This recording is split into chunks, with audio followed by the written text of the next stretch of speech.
Hi everyone. Today we are having our 11th module of the Global Professional Fellowship in Green Urban Innovations and Social Entrepreneurship. And today the module is entitled CSR, ESG, and Global Green Standards. The role of CSR and ESG in funding resilient cities and integrating of SDG number 3, good health and well-being in the well building standards. So as usual, this module is being organized by the Global Ambassadors of Sustainability jointly with the Global Green Chamber of Commerce and the Green University Network at the Kingdom of Saudi Arabia. So now I'm inviting Ms. Michelle Thatcher for an opening remarks. And Michelle is the CEO of the Global Green Chamber of Commerce. The floor is yours, Michelle. Thank you, Dr. Wassam, and thank you to our esteemed speakers, and welcome to our audience today. So when we talk about resilient cities, we often think about the infrastructure, the technology, the climate solutions, but really behind those projects, there's standards, there's reporting frameworks and investment decisions that truly do determine what gets funded and what doesn't. So today's speakers that will help us to better understand that connection. And as we look at this, before we get started, I want to make sure that everyone marks their calendar. Last week, I had this date wrong, so I want to make sure that I correct this. It's Thursday, July 9th. I think I had July 11th, so please mark your calendar. We want to make sure that everyone who goes through at least 10 of the certification programs, which includes the one that we're doing today, that you will receive a certificate for the Global Fellowship, and we'll have acknowledgments. And if you have not gone through and you don't know where to find all of the recordings, you can just click on this QR code here and you can get access. So as Dr. Wassam said, this is about CSR, ESG, global green standards, and just looking at some key takeaways. We always want to make sure that, we know that ESG drives those investment decisions, that those standards do create accountability for each of our businesses, our city, healthy buildings do matter, and local solutions create global impact. These are just a few of the key takeaways. And then with those, we want to make sure that you're taking action. That's the biggest part of all of these programs. And so we want to make sure that you're assessing your ESG performance, you incorporate those health and well-being into your projects, you explore green finance, and those certification options, and always set measurable sustainability goals and report progress. So once again, we want to make sure that we recognize everybody around the world is going through different times, difficult struggles. And so right now, let's just take one moment of silence to give kindness, peace, and strength and love out there.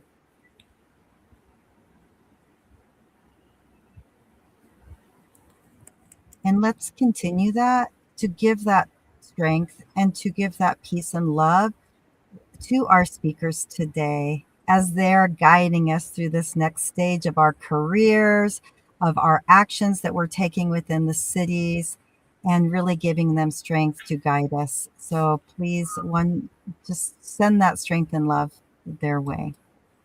And I'm going to pass it over to Hajra to give us just some friendly reminders to our audience today. Thank you so much, Michelle. Hi, everyone. Today, as always, we encourage your participation. Please share your thoughts, reactions, and insights as our presenters present on different topics today. We do ask that you share your location, where you're joining us from today, share in the comments. And then also, as you're asking the questions for each speaker, make sure to state the name of the speaker at the beginning of the question. And we will be monitoring all of the questions that we will be bringing into the Q&A session towards the end after all the presentations. All the questions that are not answered today, our speakers will go back after today's module, and then they will go back to answer all questions. Thank you so much for your engagement. As always, we're looking forward to all of your insights, and this is an open, inclusive, uplifting dialogue, and we always look forward to your engagement. And I'm going to pass it back to Michelle. Thank you. Thank you so much, Hajra. And again, thank you to our audience. This is an integrated program. We would not be here without you. And so we're really, really grateful. And Dr. Wissam has brought us all here today. We're so grateful. And if you haven't been on the Global Ambassadors of Sustainability website, please do so. And I'll pass it to you, Dr. Wissam. Yeah, thank you so much, Michelle and Hajra, for these remarks. And now we start with our first guest speaker for today, Dr. Dipraya Ojha. And Dr. Ojha, he is the Director of Operations at Opera Ventures from India. So the floor is yours, Dr. Ojha, and you have 10 minutes, please. Right. So, good morning, good evening, good afternoon. I'm from India, so I understand the participants are across. So, hence I wished greetings of the day as per the timelines and time zones. So, the first slide I will today I will talk about CSR, ESG, and global green standards. And the first slide indicates a little bit of me. So since I have only 10 minutes time, so I will move to the context directly.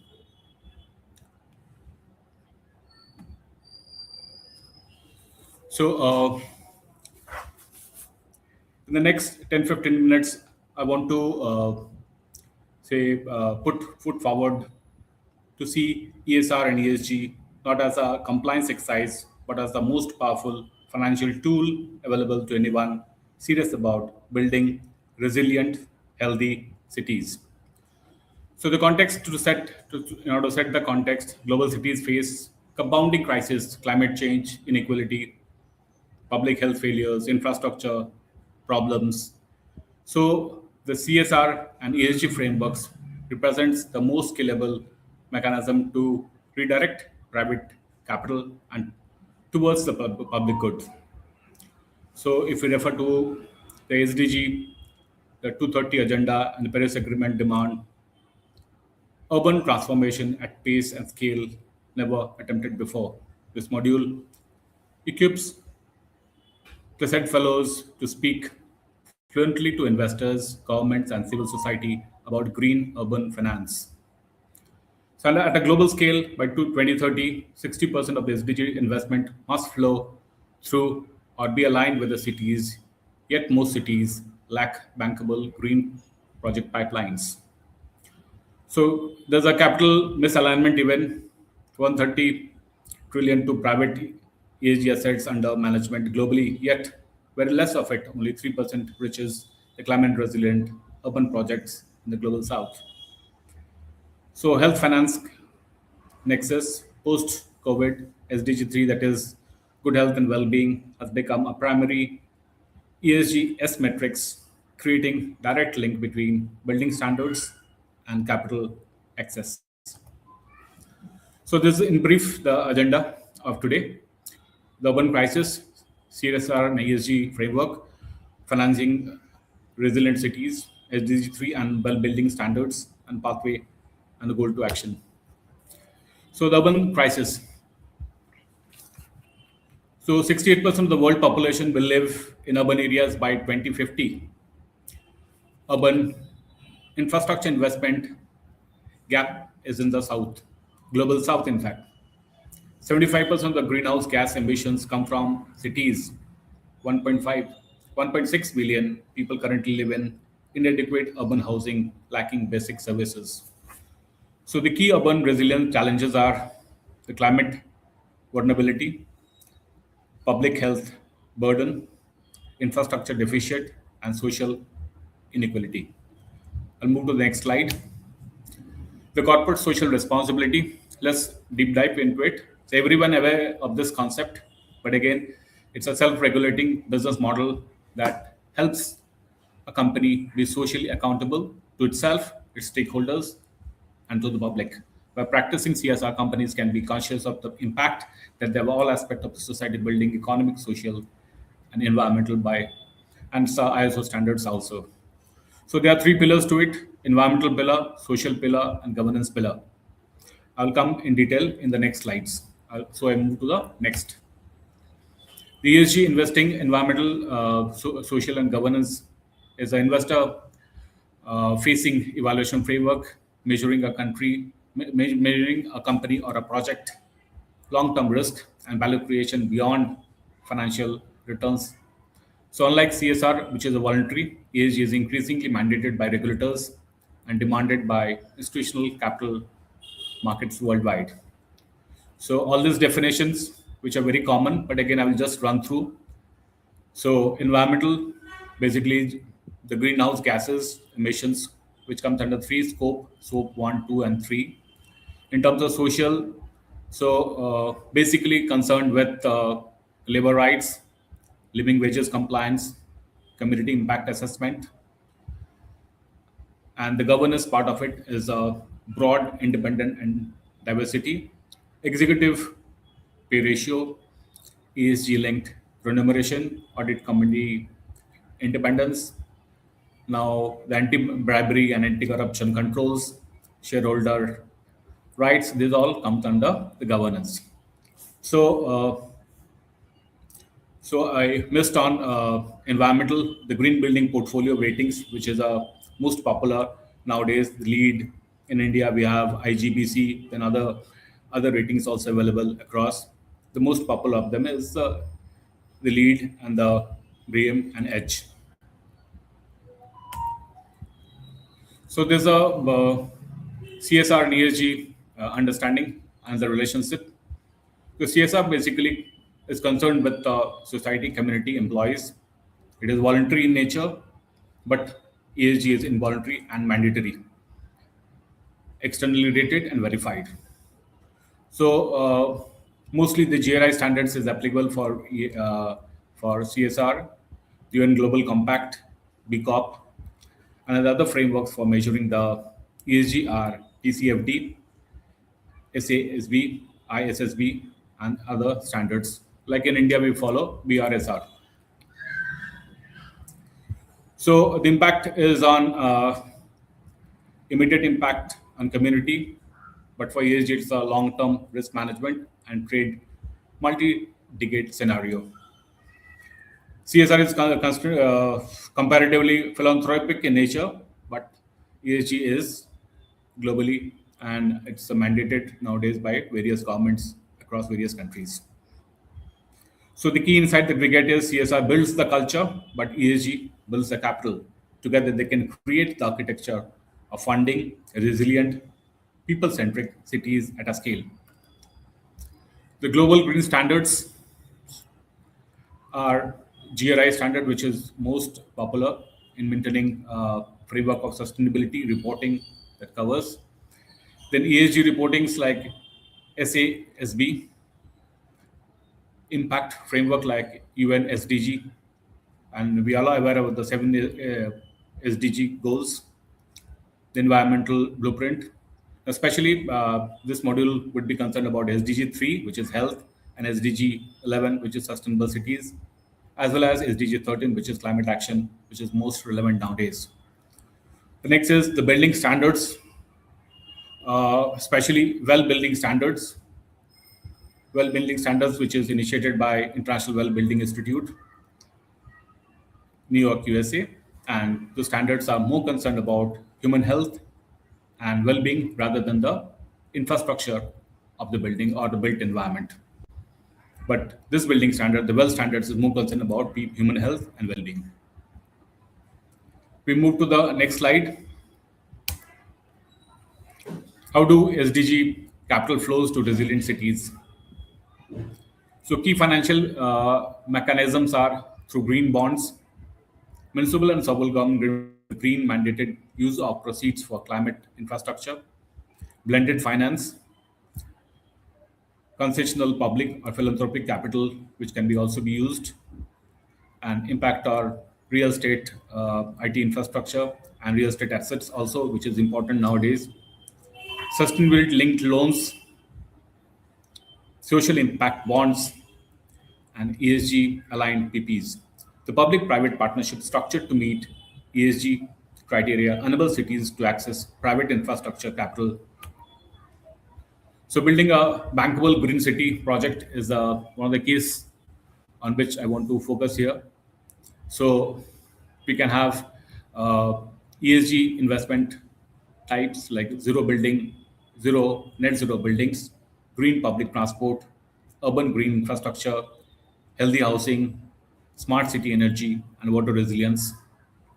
So what we get is here the clear ESG thesis behind explicit linked to environment and social outcomes, and what we get is measurable against certain frameworks like GRE and SDG. So the main focus of this module is good health and well-being in the urban context. So what we see here, to ensure healthy lives and promote well-being at all ages, not only good, explicitly tied to human health in cities, SDG 3 is linked to building design, urban planning, air quality, access to green space, and affordable healthcare infrastructure. So there are certain targets. Details of it is in target 3.4, 3.6, 3.8, 3.9, and 3.3. The well-being standards, which is the focus of the also. You have Right. 2 minutes, please. 2 minutes. Right. So I'm running it a little fast. The main focus on this module is again the well-building standards designed for human health.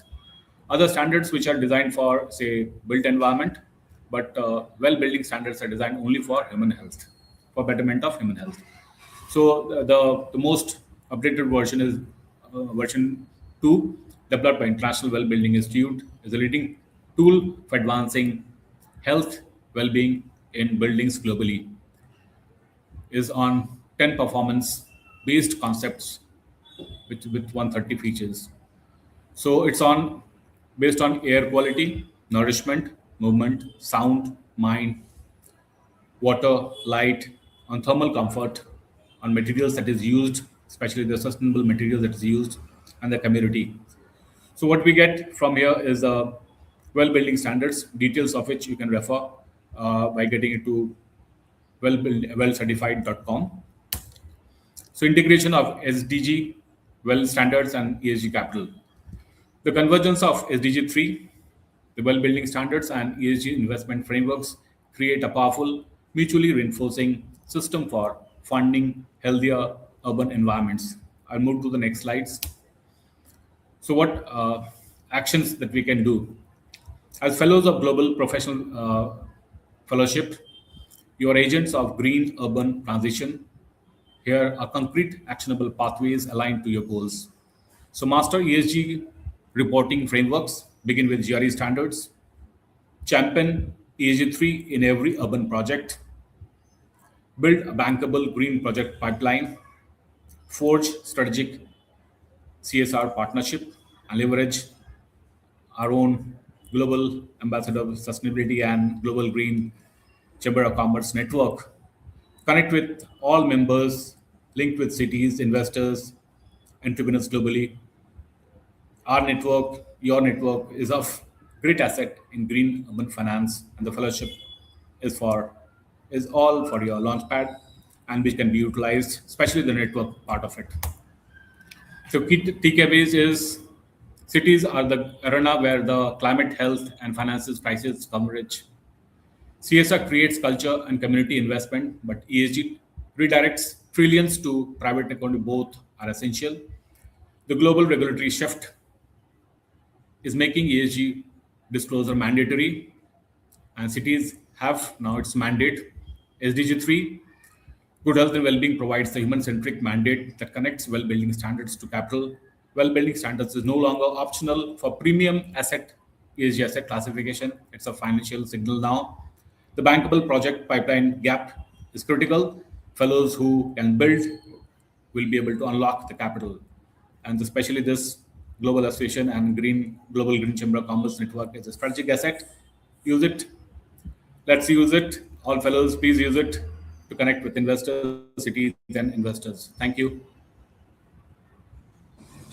Yeah, thank you so much, Dr. Ejha, for the interesting sharings. And now we move to the next speaker, Dr. Zakiya Sanat. And Dr. Zakiya, she is Assistant Professor of Accounting at College of Business and Finance at Ahliya University in Bahrain. So the floor is yours, Dr. Zakiya, and you have 10 minutes, please. Thank you very much, Dr. Wissam. So welcome everyone. Today I'm going to talk about the ESG reporting in the spotlight, progress, challenges, and road ahead. So as you all know, for many years, the ESG topic previously it was dominated by the compliance, the box checking, and the moral obligations. But this era was ended. Now we are focusing more on ESG as a main driver for the competitive advantages of companies and as a resilience of firms and a market across all the world. So as you can see in here, we see that the statistics is showing that the sustainable investments have grown a lot compared to like from 2012 to 2020. And since we are in 2026, of course, the sustainable investment has increased a lot. So this all shows that firms internationally, all of them are going toward the same disclosure, which is the ESG. So this is a snapshot from Google Trends. Just, I'm being curious to see the ESG as a trend.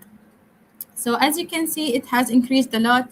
Many people are just searching about this term, previously, like for many years, it was not very common or, popular, but now it's more, everybody's talking about it, especially after the different regulations that, it used to be voluntary, but we see that many countries are trying just to make it mandatory and so on. So the ESG, just like what my colleague mentioned before, it consists of the environment, social, and governance, which are the main three drivers. And one of the main challenges, as you know, still we don't have a very clear regulations or maybe a framework worldwide where we can apply it. Like, for example, my background is in the accounting. So we do have, for example, we have the IFRS and we have GAAP. So we have a certain principles to follow. But when it comes to sustainability reporting, until now, we only see initiatives. So this is one of the main challenges that needs to be studied more, and things has to be more strict when it comes to the frameworks and regulations. But when I talk about the ESG, especially in the region where I'm living, which is in Bahrain and the GCC, it used to be voluntary, the ESG, but starting from this year, 2026, now it is mandatory. Like in Bahrain, now it's mandatory to disclose this kind of disclosure. So the disclosure and how can we measure it, it's based on the global reporting initiatives. Although we do have different other types of frameworks and so on, but the GRI, based on my research, I've seen that it is the most dominant, common initiative, or let us say the guidelines that is followed. So I have added this. It's from my student. She has developed an index to measure the ESG using the GRI guidelines. So they have linked the SDGs with the disclosure related to SDGs and so on. So this is very interesting because in accounting, we don't usually distribute survey and so on. We collect primary data. So this matrix, it shows that, it's very, this is the most recent way of collecting data, especially when it comes to disclosure. So basically we just, we search for the keywords. So if we go back to the literature, we're going to see that the ESG mostly in the previous studies, they link it with the performance, the financial performance. We have accounting performance. We have so many indicators and index. But it's very important to dig more in depth and see whether there are other factors that might affect this relationship. Or maybe we can think about it like, vice versa. How about the impact of firm performance on the ESG? So, we see the majority of the researchers, they focus on this topic specifically, but I think we need to think about different ways and not just focus on the same, relationship testing and so on. And even when it comes to theories, because, in the academia, we like to talk about theories, but when it comes to ESG specifically, we see that there are some dominant theories, which are the institutional theory as well as the stakeholder theory. But I think that there is a lack of studies that, develop their own theory, from the ESG perspective, because these theories are mainly, related to, we can measure it using financial indicators and so on. But when it comes to ESG, I think we need to, I don't know, maybe create our own, like a new theory, which is related to the ESG. So this brings us to the next question. And this is, I was thinking about it a lot, which is, can one ESG disclosure capture the whole story, or are we just measuring the tip of the iceberg? So do you think that when we say environmental, social, and governance, each aspect, it's very broad. So do you think that, combining these three aspects into one disclosure or one indicator would be enough for the investors or anyone, any stakeholder? Is it going to be like, enough for them to know, like, to have a full information about these different aspects? So this is what I'm trying to argue in here. It's a multidimensional. I think we need to like rethink about the measurement. The stakeholder, each stakeholder would have their own interest. Like somebody would be interested in environmental risk, somebody will be interested in corporate governance issues, and so on. So we need to take this into consideration. So if we go to Bloomberg, for example, we use Bloomberg database to collect the data. So if we look at the measurements like environmental disclosure, social governance, we will have different scores. But at the end, if we look at the overall score, which is, let's say, 52 out of 100, we don't know which one is the dominant, and in this case, for example, it's the environmental, for example. So this is going to be like misleading, and, investor won't have the clear picture of what is happening. So when we talk about the voluntary and mandatory, as you know, it used to be like most of the countries, and until now, of course, there are so many initiatives that are voluntary, and this is also reflected like in ESG rating agencies and even databases. We are suffering a lot, especially in my region, because it used to be voluntary for so many years. So we couldn't find the data. We don't know what is our status right now. Like, are we really disclosing the data or not? So we have to do it manually. So this is one of the challenges as well. So that's why we can see, like in the EU, they do have their own regulatory, integration and so on. So I think it's good that we can, follow the same steps in the future. And this is, I found, like in the previous studies, I tried just to summarize it. When we talk about the environmental dimension, studies suggested to focus on the carbon accounting systems, to have real-time environmental monitoring system, and to have our own environmental matrix so it can be reflected. Because at the end of the day, we are accountants. We want to reflect numbers. And the social dimension, basically, we focus more on the diversity. And what is interesting that the sectors, retail and financial sectors, are the most sectors that disclose this type of disclosure, which is the social dimension.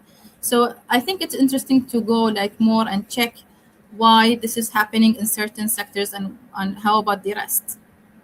And the governance, of course, we need to have, for example, sustainability chief executive officer, for example, we need to have ESG committee, for instance. So we need to focus more and check. And what is the role of the external auditor, for example, because they used to, to do auditing on the reports, the financial reports. But when it comes to, social, environmental, I think it can be like challenging. And of course, we can include the digital transparency in this case as a moderator, because of course it would affect, as I mentioned earlier, the ESG might not have a direct effect on the financial performance. So we need to think about the different factors such as the digital transparency in this scenario. So in conclusion, ESG performance requires a long-term commitment and regular assessment. So I cannot deny that currently we are in a good stage, but hopefully in the future we might have a better status of the ESG reporting. Thank you very much. Yeah. Thank you so much, Dr. Zakia, for this enlightening presentation. And now we move to the third speaker, Dr. Nurhan Sayed. And Dr. Nurhan, she is an assistant professor of management at TKH Coventry School of Business in Egypt. So the floor is yours, Dr. Nurhan, and you have 10 minutes, please. Could you please share my presentation? It is up there. Can you see it on the screen? It doesn't show now. Now it's clear, thank you. Let me start with, first of all, thank you, Dr. Wissam, for all of your support. First of all, I will start for Module 11, talking about the corporate social responsibility, ESG, and global green standards. I highlighted some case studies from Egypt and some standards that we are following now. As the last speakers have clearly identified that ESG is defining the environmental factors, the social and the governance, and it's the second step to achieve the corporate social responsibility. So here is the quick difference between CSR and ESG. When we talk about corporate social responsibilities in Egypt, for example, we started to focus on the charity and social donations, and we didn't have like corporate risk tracking. Then we shifted to the ESG, which is focusing on the environmental factors, social factors, and the governance factors. And actually the Central Bank of Egypt in 2022, it started to highlight main regulations for sustainable financial regulations for all Egyptian banks. And we can see a case study that was supported by the Central International Bank of Egypt. We call it the CIB. We have a global standards that we are applying here in Egypt. We have the GPRS, and this is the abbreviation for Egypt's Green Pyramid Rating System. And this global standard, especially ensuring that we are using like a sustainable material and ensuring the water usage efficiency. We have also the IFCs. This stands for the International Finance Center, EDGE. And here it's making sure that the Egyptian housing is following the excellence design for greater efficiency. And this is what we call the HBRC. Also, we have the third factor, which is the WELL standards. And here the WELL standards is mainly focusing on the human focus, and it targets how to align the regulations for the national health targets. And here we have to make sure that there is a clean air, natural lighting, and sound insulation, especially in the offices in New Cairo area. Here are some case studies reflecting how sustainability is embedded in Egypt. Actually, nowadays, we have a whole city, we call it New Administrative Capital. Here we have Forbes International Tower, which is considered as the world's first hydrogen-powered skyscraper. It has also the iconic tower. It's 385 meters. It's considered as Africa's tallest building with most smartest energy systems, all equipped with sustainable materials. Also, we have Ras Al Hikma development, $150 billion sustainable coastal development. Also, we have a solar project related to Alexandria University and its energy rehabilitation of Faculty of Engineering. Also, we have another project in Alexandria. We call it Alexandria Green city plan. Lastly, we have AUC faculty housing, and here is the project achieved following the LEED Gold certification in order to make sure that all the academic contexts are serving the sustainability. As I talked before about CIB and its role in financing the urban cities, not only focusing on their financial balance sheets. No, they started to finance and support sustainability for urban cities. In Egypt, we started sustainability to embed it in 2016 with constructing the Vision 2030. In 2021, we started the Central Bank of Egypt to set the guidelines for all the banking sectors. In 2022, Biden ESG, and this is considered as mandatory regulation in order to control the climate risk reporting to all banks, for example. And in 2026, now it's embedded in the Ministry of Planning that it should be in all sectors. Also considering the SDG 3, which is the health-centric approach, we have a new hospital, which is called the New Cairo Green Hospital. It's all the design, everything inside this hospital is following the sustainability standards. We have the indoor environment in order to make sure that we have the most high quality air quality control systems. Also, there is natural optimization in order to maximize the healing process of the patients inside the hospital. I have another case study in my country, which is Egypt. We have Eco Consultant Bahariya Oasis. This is one of the projects owned by engineer Sara Al-Battuti, and this is a company called Royal. It's mainly producing natural herbs, but she's trying her best to set a very sustainable, good environment also for her employees, since that this business is constructed in the desert. To wrap up all of the cases that I've talked about, mainly we have three main approaches. We have the LEAD, which is the leadership in energy and environmental design. In the as I went through my presentation, it focuses on the human health and well-being. We have the GPRS that I talked about early in my presentation, which is the Green Pyramid Rating system, and we have Tarshid as well. This is my presentation. Thanks a lot for listening, and I hope you got the benefit out of it. Thank you. Thank you so much, Dr. Nurhan. Again, another interesting presentation with a lot of case studies from Egypt.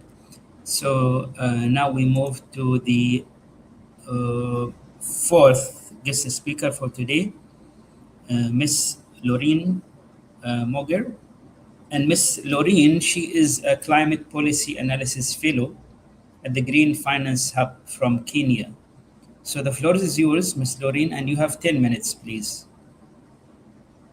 Thank you very much.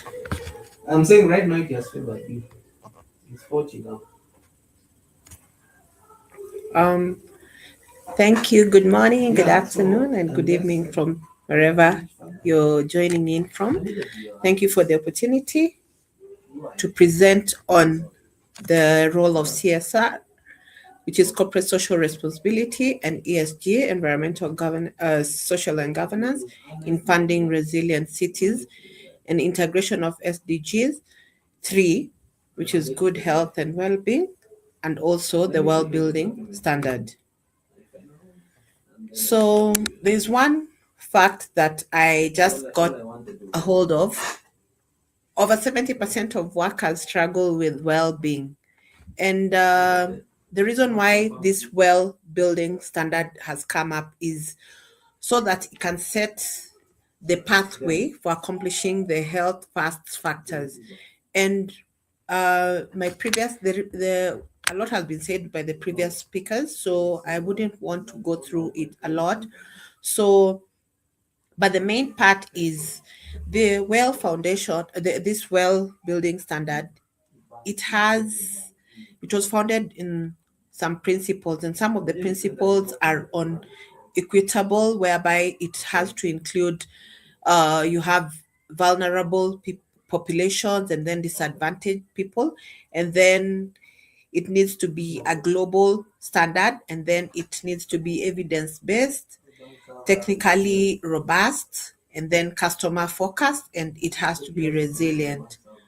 So the concepts were also, my colleague had already spoken about them, so I'll not go through them again. So, but they have two features, which is preconditions and the optimization, whereby the preconditions are mandatory requirements, and then the optimizations, they are optional points for higher certification. Then who is this well building standard meant for? There's developers and owners, so that you can have healthy and more valuable assets. Then we have architects and designers who can integrate wellness into the design. Then facility managers to boost the employee well-being and productivity. Then real estate professionals to meet the demands for healthier spaces. Then we have the occupants and the tenants to enjoy the healthier and more comfortable environments. So we have 4 levels of certifications for this particular standard, which is bronze, silver, gold, and platinum. Then, so the well will help an organization once you incorporate it within the organization. It helps to prioritize the health of the employees. You align also with the real estate operations and human resource. And then you also you enhance your brand. You validate the health and well-being commitments through rigorous third-party reviews. And then we also create a baseline for annual reporting, benchmarking, as well as continuous data-driven improvement. So in this there's one research that I found that was done by the UN Global Compact, whereby they speak on the social sustainability, which they define as identifying and managing business impacts, both positive and negative, on people. And who are the people that we're talking about here? The people who are being described here are the stakeholders, the ones who are affected or potentially will be affected by the organization activities. And so they are either directly or they're indirectly affected by the company's activities. So when we go further, we're looking at the people. The people are the employees, the customers, suppliers, and the local communities. When we go further, we look at how are the employees affected and what do they want. They want to work for organizations that value their health, and the customers and the tenants, they want to be able to have a building that will be able to drive their health and their well-being and their satisfaction. Then when you look at the supply chain, the organizations that approach the supply chains strategically are able to reduce the reputational and regulatory risk, while also unlocking opportunities to drive efficiency, resilience, and competitive differentiation. Then around the communities, the local communities, we're also looking at driving value to them.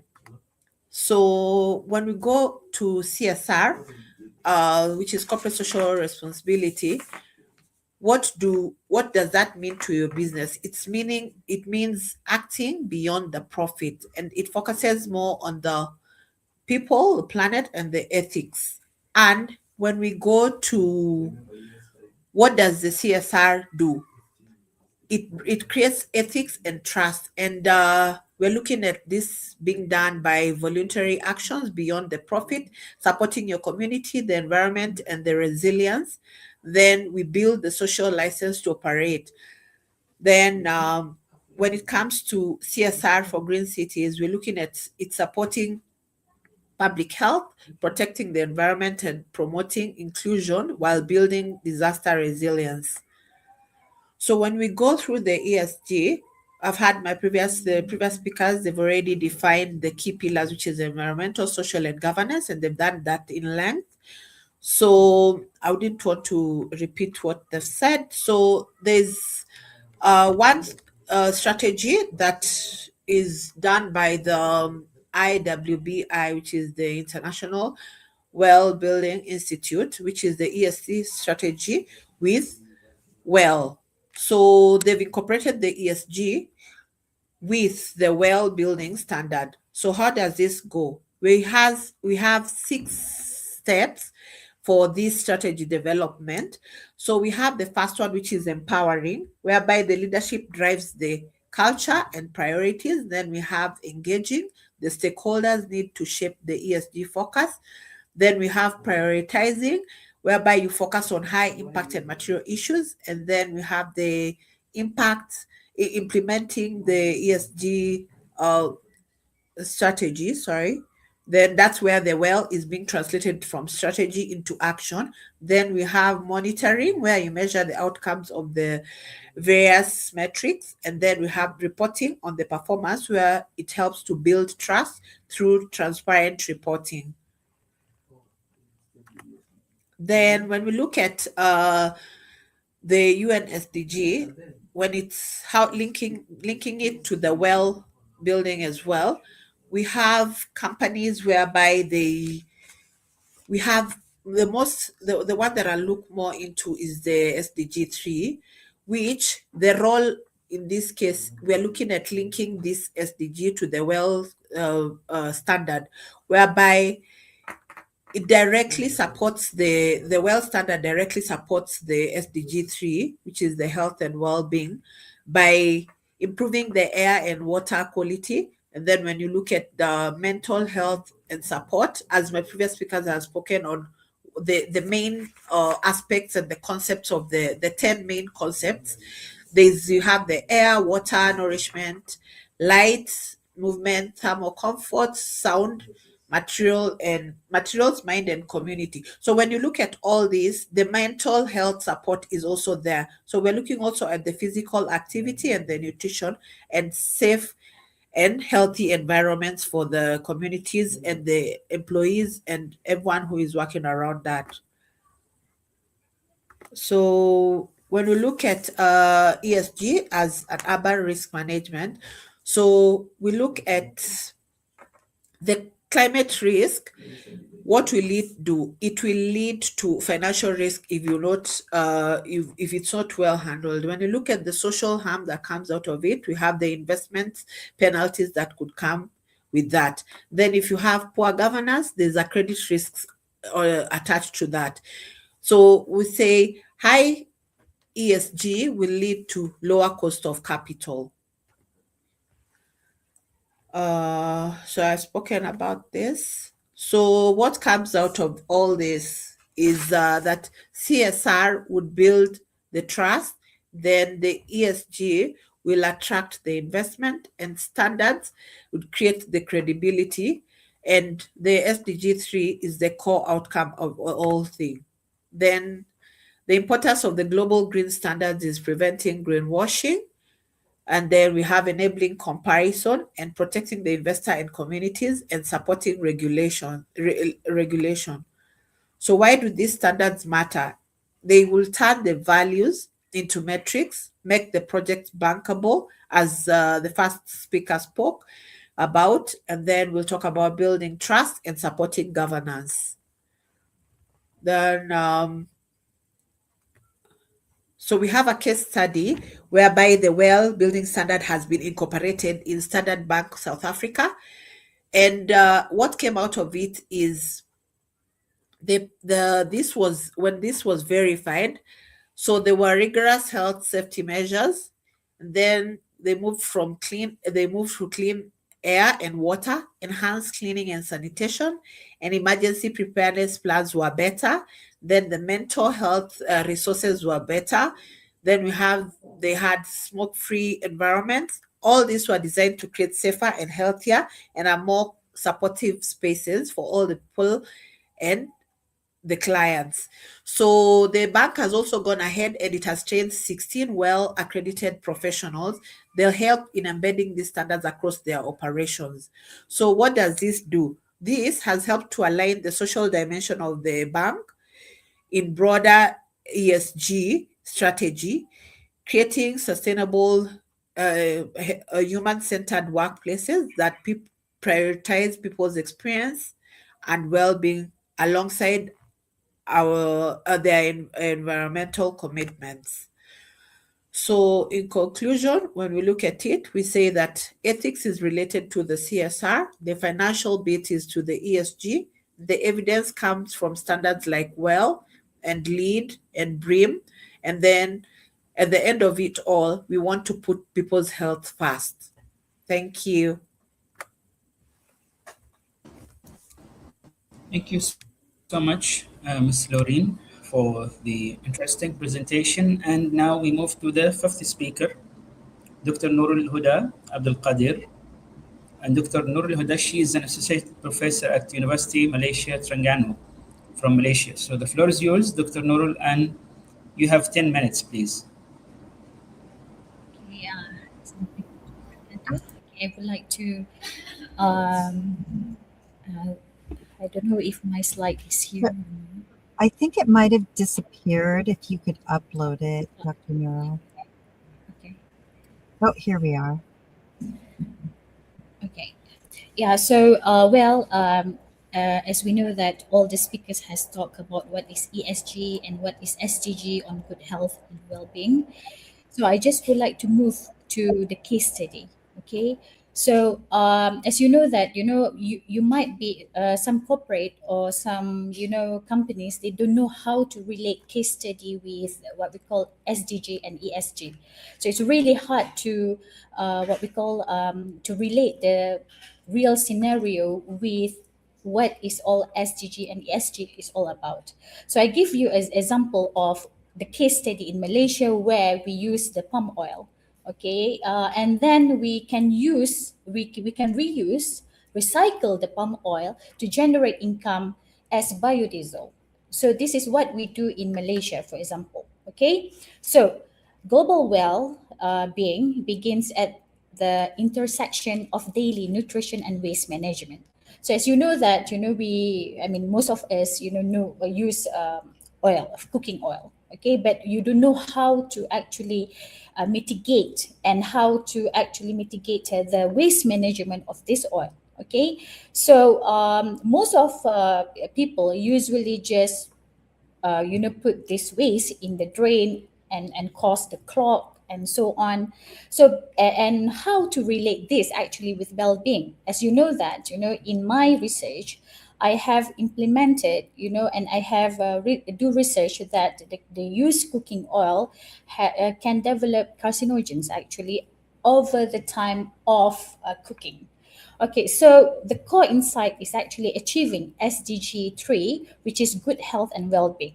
So you must be wondering, okay, how can this, what we call cooking oil, used cooking oil can develop into cancerous agent? So as we know that, and we are wondering as well, should we actually throw away what we have eaten, for example? But this, when you actually just throw it away, this is a kind of waste, and how to manage them.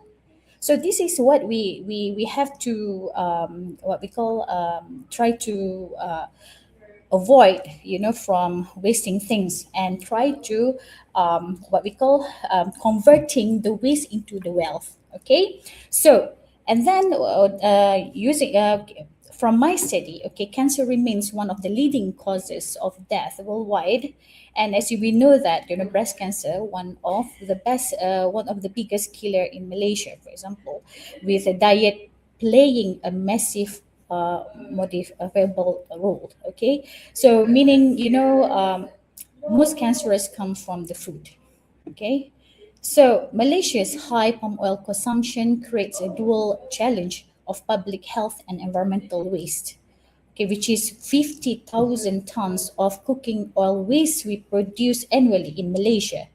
And then fresh palm supply, which is Malaysia is among the highest consumers globally, driven by a deeply ingrained deep frying culture. So as I told you before, how to manage the waste. And then this is where the environmental dumping play around. And how can actually, as I told you, use cooking oil can actually produce hazard. So which is environmental dumping, you discard it in drainage and soil and creating severe environmental toxicity. And then hazardous reuse, which is economic reuse, triggers a human health crisis through repeated heating. Okay, so but this is the public concern. Okay, so which is in Malaysia newspaper, we actually, concerned about the use of cooking oil repeatedly. Okay, so as we know that, in my research, I published in Q1 journal, okay, before, but now I, changed by time.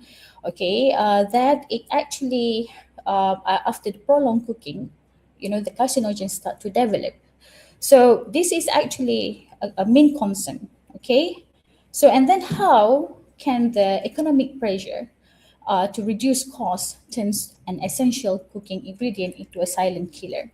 Okay, so as you know that, cooking oil is one of the economic value in Malaysia. And by telling people that, by using or utilize cooking oil, repeatedly, after the cooking, can actually develop cancerous carcinogens, it's worrying. Okay, and it gives the economic pressure. So but as we know that, we can actually do something about it.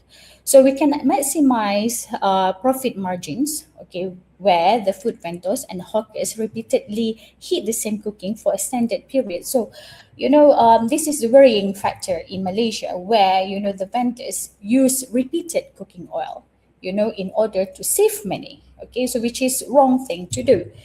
And the public impact linked to the cardiovascular diseases, elevated cholesterol, and also cancer. Okay, so this is actually the health warning, where its prolonged heating breaks down the unsaturated fatty acid, triggered the formation of volatile chemicals and highly toxic contaminants.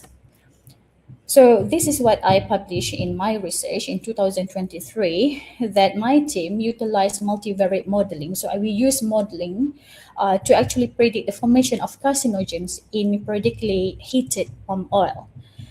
So what happened is we use the spectroscopy analysis, including NMR, to actually, observe the formation of cancerous agent.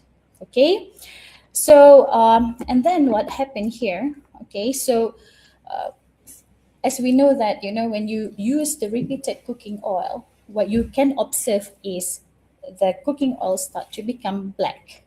So this is actually due to the increased viscosity, thickening, and cause the darkening of color, and then rancid odors as well. Okay, but you don't know that there is invisible dangers below the surface, which is it can cause oxidative degradation, formation of primary and secondary oxidation compounds, and generation of probable carcinogens, which is 3-MCPD and glycidyl esters.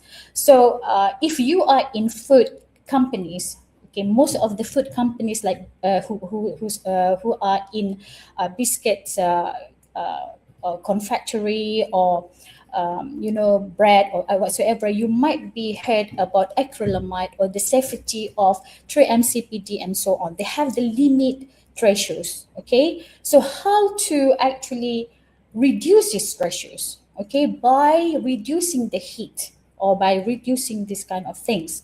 Okay, so in Malaysia, we emphasize on the safety of the food to create what we call the awareness on SDG 3, so which is the well-being. Okay, so therefore, at the same time, we can also help, the corporate, which is in food and beverage company, telling them that you don't have to worry because we can actually do something. We can reuse it to become biodiesel, for example.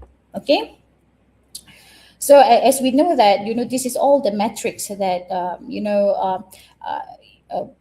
what we call TOTOX value, oxidation value, when the cooking when you actually prolong the cooking and use the high temperature of cooking, it can actually cause the formation of what we call carcinogens. Okay, so this is we use FTIR NMR spectroscopy as chemical fingerprinting of toxicity, and then this technology, okay, which is more precise than traditional detection methods, which are actually slow and costly.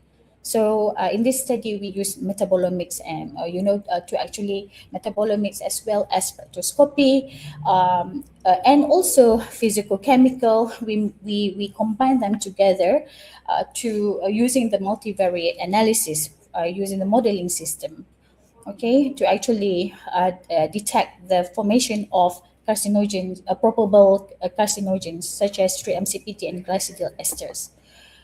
So this is actually I'm not going to go through the technical because I'm really sorry because of I am more to a person who is in biomedical. Okay, so I'm actually talk about the technical of health. Compared to what we call ESG itself, which is environment, social, and governance. Okay, but what I would like to say to you is actually the case study that we observe through the formation of carcinogens, for example, which is affecting the well-being, can actually be mitigated by reducing the use of repeated oil, for example. Okay, but but you have to know that this waste can generate money as well later on. Okay, so and then we 2 minutes, please. okay, 2 minutes. sorry. Okay, so we use the multivariate modeling, okay, to actually observe this. And then, okay, so as you know that the human cause of molecular degradation, which is cause the genotoxic and carcinogenic impacts, which actually, the cause of cancer, okay? So, okay, this is what I would like to, uh, what we call from waste to wealth. So, which is the transformation where you can actually transforming a public health hazard into sustainable economic asset, which is you reuse the oil and then you actually save the cost, and then you can reduce the carcinogen formation. Therefore, you can actually increase the public can mitigate the public health crisis, environmental dumping, and then this can target into the community education about how you can actually increase the well-being of human, okay, and then by using the approach of use oil collection. Okay, so it can actually generate the financial incentive where you can actually um, collect the used cooking oil and then sell it to some vendors, okay, and then they can actually these vendors will sell back to company that can produce biodiesel. So this is actually approach is a kind of like financial incentive. Okay, so this is a mechanism where you educate the communities to stop reusing oil and instead intercept it before environmental disposal, and then you can actually create the incentive by generate side income for rural communities and hawkers through structured waste disposal programs. So this can increase the value, which is recycled oil is purchased, for example, 2 ringgit 20 cent per liter, and completely offsetting the economic pressure that causes hazardous prolonged heating. So this is actually the scientific rigor driving ESG compliance and global well-being, where high impact research can actually help the vendors to understand, what is happening with their product. Okay, and then this is to actually achieving the SDG 3 and also SDG 1, which is supporting vulnerable segments of society to generate income through waste recycling project, as well as eliminating dietary carcinogens. Okay, so this approach play around where the molecular chemistry, public health, as well as economic policy play together. Okay, that's all. Thank you.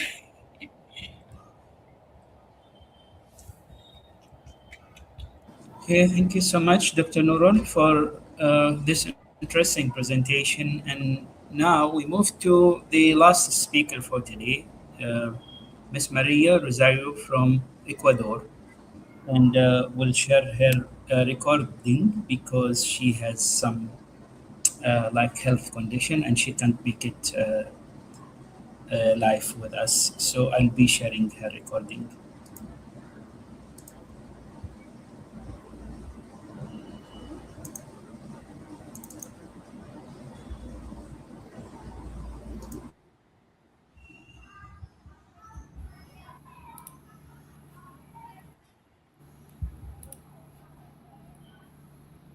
Sustainability. Hello, everyone. It's a pleasure to be part of the Global Ambassadors of Sustainability. Today, my topic is resilient tourism and green standard CSR and ESG pathways for Manta City. My name is Maria Rosario Alava. I represent Ulian University in Ecuador. We're going to talk about the sustainable development goals.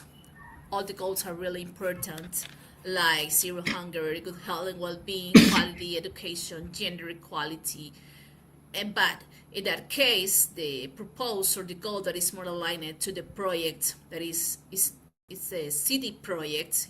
This project is according with the community necessity is the goal sustainable cities and communities. The context is Manta City, Ecuador, South America, and that is important for tourism and hospitality industry and also for the international port. In that case, you can see in the picture in the international port. Defining some important factors of this study is resilient tourism highlights how tourism in Manta City can thrive sustainable aspects. Manta Mega Park, there is the point and the place of this project. And green standards connect directly to ESG, CSR, and well-being standards. Pathways suggest practical strategies and funding opportunities. In that case, the illustration of this is the location of Manta Mega Park that is close to some important touristic attractions like the ports, museums, art galleries, and other important aspects that functions like the connection of metropolitan area and Pacific Ocean.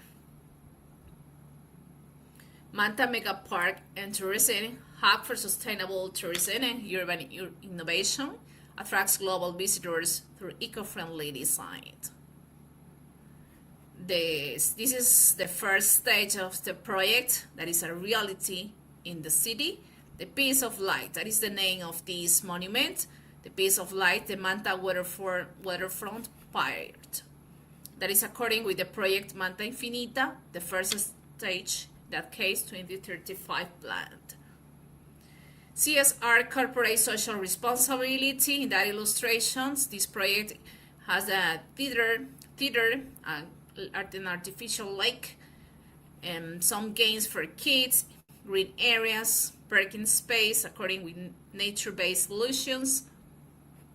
CSR, corporate social responsibility, like the theater in that case, has a capacity of holds approximately 4,500 to 5,000 people. Type of theater, it's an open-air theater designed for large public events and community impact. That is the reality of this, the diversity and inclusion. Defining nature-based solutions in this project. Restoration, ecological engineering, forest landscape restoration, issue-specific, ecosystem-based adaptation, ecosystem-based mitigations, climate adaptation services, ecosystem-based disaster risk reduction, infrastructure, natural infrastructure, green infrastructure management, integrated coastal zone management, that in that case in the Pacific Ocean that is included with the landscaping projects with this architecture, integrating water resource management that I'm going to define later, and protection, air-based conservation.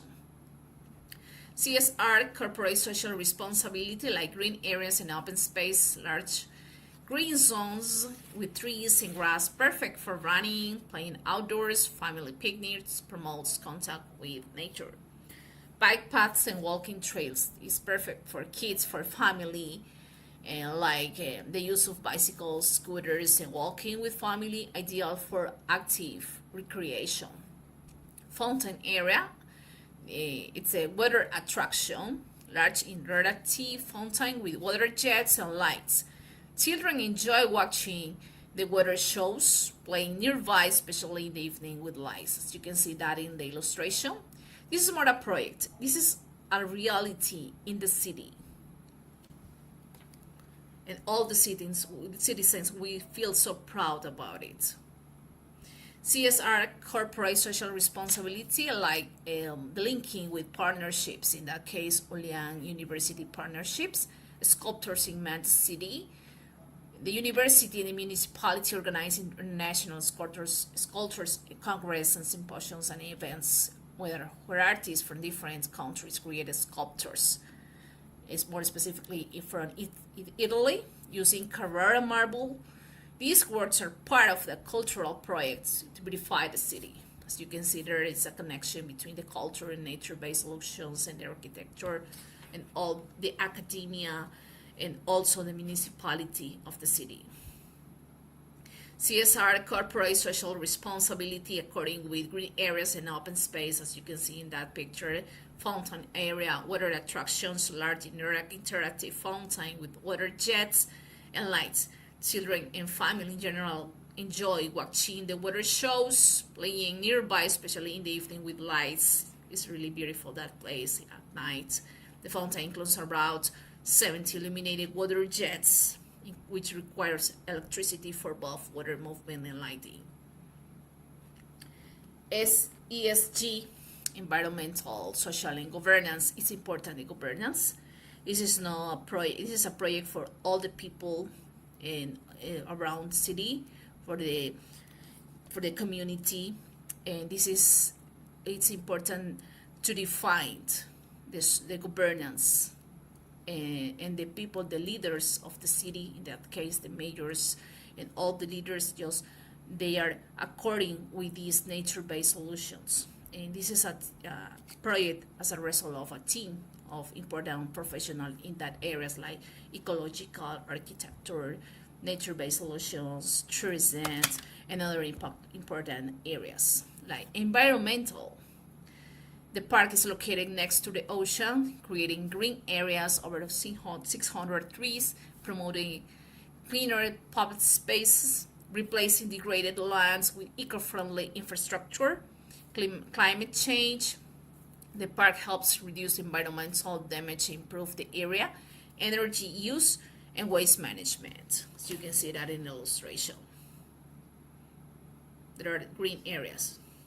Also, according with the green areas, trees, talking about botanical aspects like sustainable gardens, tropical climate, and belongs to the tropical dry forest zone, according to the Pacific Oceans. In the illustration we can have here, Cica revoluta, palms, different kind of palms, and different kinds of cactus.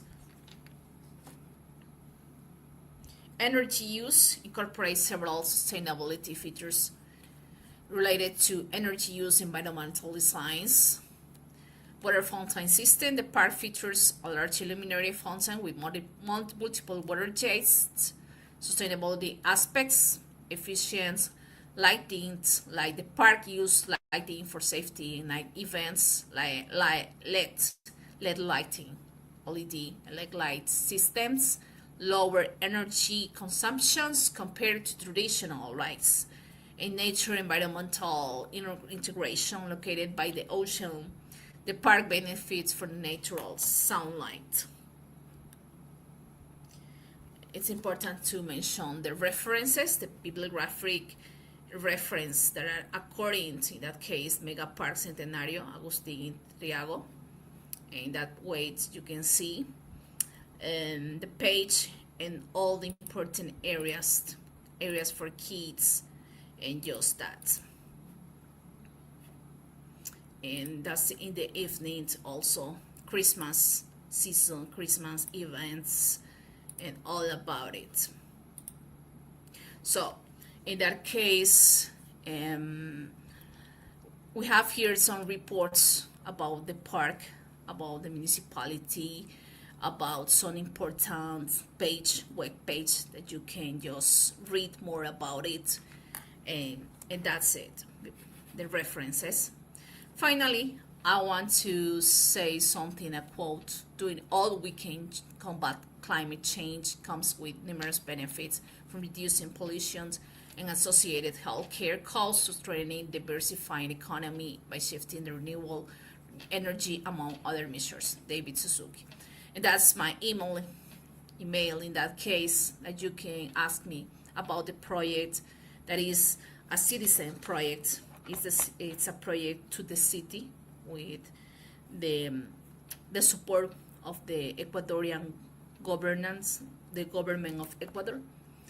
But as professional of tourism and ecological aspects factors, we just mentioned some general important information to the city according to the green standards. Thank you so much. It's a pleasure to be here.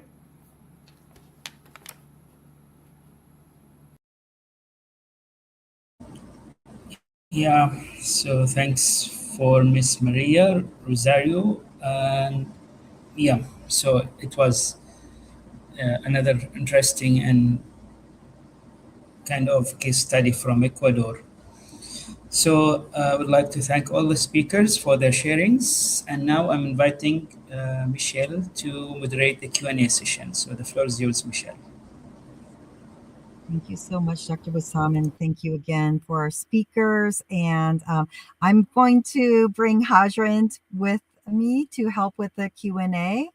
And we will just ask that each of the answers, if you can try to keep the answers about 1 minute or less, even though I know that will be hard to do because some of these questions are really in depth, but as much as possible to try to keep them brief. And we'll start with you. This is a question for you, Dr. Depapriya. And this question is from Faisal Afridi from Karachi, Pakistan. And Faisal asks, as anti-greenwashing laws tighten and green hushing rises, how can cities and investors verify genuine climate adaptation projects when corporations are now legally incentivized to underreport positive ESG data?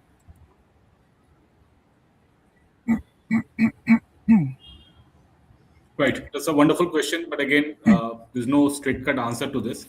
But again, it's through a network then we can help to get such projects, and it can be best utilization of the knowledge and understanding of ESG and how it can be related to capitalizing the capital flow which comes through various corporates, and how we can get those capital for various green projects and other etc.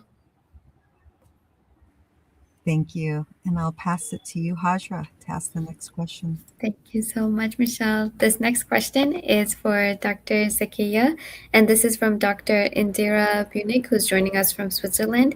And she's asking, what pedagogical approaches have proven most effective in shifting students from passive learning about sustainability to active engagement in solving real green challenges in their communities?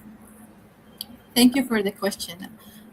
I believe that using the project-based learning or service learning as well can help the students to be engaged more in the community. Like, they can identify the real problems in the industry, and based on it, they can develop their own practical solutions. And based on that, they can develop their own skills. Thank you so much. And I'm going to pass it back to Michelle to ask the following question. Thank you. And I don't know if we have, I don't think we have Dr. Noren back with us yet. She might be able to join us shortly, but I will jump for a question for Miss Lorraine. And we have Zohir who is from Casablanca, Morocco. And Zohir asks, can you share examples of cities that successfully leveraged ESG performance to attract investment or green financing?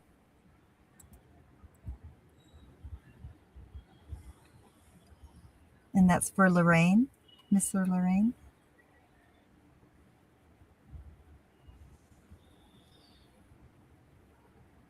Miss Lorraine, can you hear? Sorry. Yes. Yes. Yeah. I didn't get the question. That's mine. Okay. Yes. No, I'll ask it again. Can you share examples of cities that successfully leverage ESG performance to attract investment or green financing?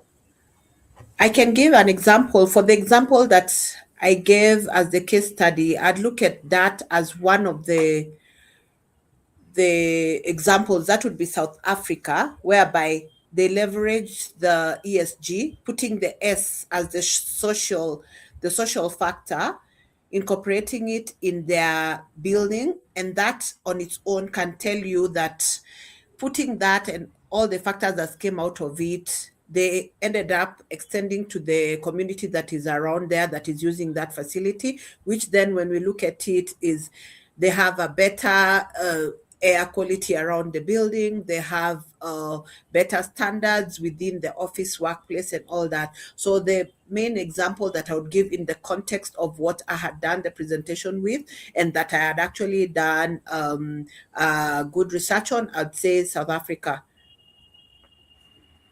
Thank you so much. And it's part of what we love about this program. When we hear from Ecuador, we hear about different case studies around Africa and all of Asia. So yeah, thank you so much for sharing that. And again, great question. And I'll pass it back to you, Hajra. Thank you so much, Michelle. And this question is for Dr. Nurul Huda. This question is by George Florin, who's joining us from Bucharest, Romania. And his question is, you illustrated how used cooking oil can be transformed from an environmental and public health hazard into a valuable resource through structured collection and recycling programs. What incentives or governance mechanisms have proven most effective in encouraging households, restaurants, and informal food vendors to participate in sustainable waste cooking oil collection systems, and how can these initiatives be scaled nationally? Okay, good question, by the way. In Malaysia, we have Fat Hopes. Okay, if you heard about this name, they liaise with BP, British Petroleum, which British Petroleum bought what we call the biodiesel from this company, Fat Hopes. So and many vendors, for example, we have recycling companies, small recycling companies, as well as Petronas, hub.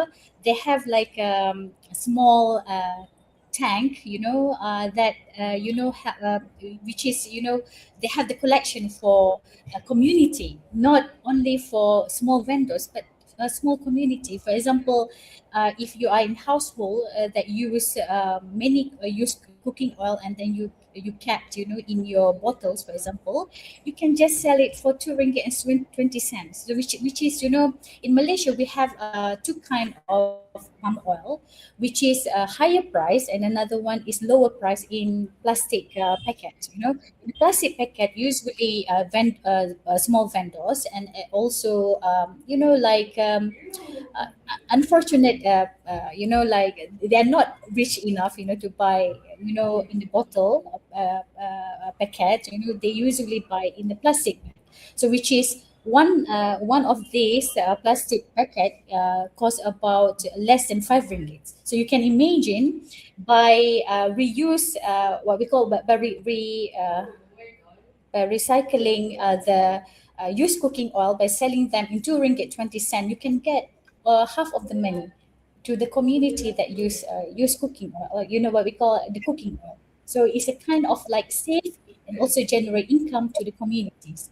Okay, so the what policies measure in Malaysia, that can actually recommend what we call scientific findings, especially into national food safety. In Malaysia, we have ISO, ISO 17025, which is for gap analysis and resource assessment, for current laboratory equipment and environmental controls. We have halal integration, which is MS 1500. Standards managed by JAKIM, and then ISO IEC 17025 accreditation steps for testing labs for Department of Standards Malaysia under SAMM scheme accreditasi Malaysia. So we have all this safety unit to ensure that our food safety can be implemented. Thank you so very much. And I always love to bring it down to something so concrete, like the cooking oil. Sometimes we talk about very lofty concepts. So thank you for sharing all of these examples. And for those of you in our audience right now, you will see our QR code. This allows you to receive the certificate for today. And when you receive 10 of those, you will receive the full fellowship, professional fellowship. So please scan the QR code. That'll allow you to take the quiz and then also receive the certificate. And I know we're out of time, so I'm just going to do one question, just maybe give one example of this, but what skills and competencies, this is for everyone, what skills and competencies should young professionals develop to contribute effectively to CSR, ESG, and sustainable urban development initiatives? So just let's give your one skill or competency that you think is the most important, and we'll start with you, Dr. Depapriya.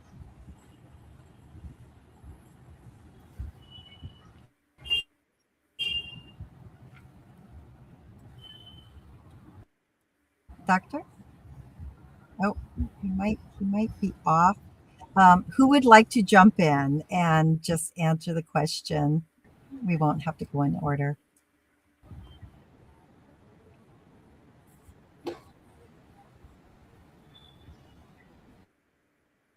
Dr. Depapriya, can you hear?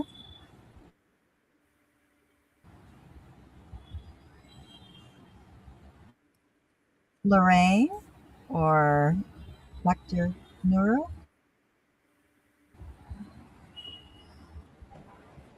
I am not an expert for economics, yeah, but I can try to answer for young professionals, for example, engage with communities, because we actually, sustainable is about communities, how we can actually implement ESG, which is environment, social, and governance. So, try to actually do something on, for example, for young professionals. You can start with engaging with communities, and then try to find a solution where you can encourage them to convert the waste into wealth by generating cycling. That's just my 2 cents of opinion. Thank you. Thank you. Does anybody else have a thought on this particular question?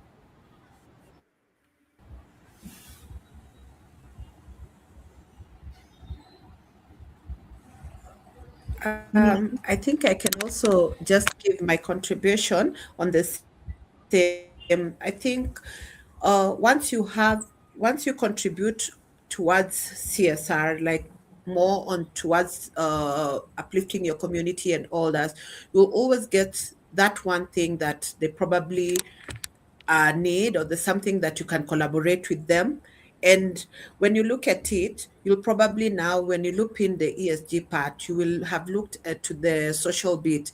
In this social bit, you've uplifted them, and also you'll get to learn from them what is it that they really are looking at helping in the specific community. And then you can co-create a solution for them that then will help you to feel that you have helped our community, and themselves, they will have gained from you. So it will be a bidirectional sort of assistance, whereby they gain from the knowledge that you've shared with them, and you also gain from the community input that they give in. So I think it's sort of like a two-way. And now then you will have put your S into place and the social bit of it. So there's always something that you can learn from anybody that you interact with, irrespective of who they are, irrespective of the generation level that they're on. Thank you. Thank you so much. And I know we are now out of time, so I want to just give a huge shout out to our collective team who have been helping on the back side of things to bring all of this to fruition. Jane is not here and Natasha's not here, but I'll thank Hajra as well. And she's been collecting all of the questions. And speaking of the questions, for all of you who've been asking questions and we didn't get to your question today, we're just going to ask the speakers to go ahead and look for those questions in the recording and go ahead and answer those when you have time. So everyone just keep an eye out for those questions and answers. And thank you to our speakers. This was so enlightening. I love the variation, geographical variation, and just topics as a whole. And then also, again, our audience means everything to us, and you are part of what makes this a success. And so thank you for being here, and please share with others. And please, hopefully everybody will finish the full global fellowship. If you haven't, please, you still have plenty of time. So just do it this next weekend. And thank you. And I will pass it over to you, Dr. Wissam. Yeah, thank you so much, Michelle and Hajra. And again, on behalf of the Global Ambassadors of Sustainability and the Global Green Chamber of Commerce and the Green University Network at the Kingdom of Saudi Arabia, I'd like to thank all the guest speakers for the interesting presentations, for all these enlightening real case and real-time scenarios. And again, I think this is one of the unique points of these programs, that the sharing of these examples is giving the hope for the audience and even for all of us that we are talking about a reality which can be achieved. I mean, we are not only talking theoretical part of the sustainability, but we also show some success stories globally. And as usual, we have a very engaging session with a very diverse localities.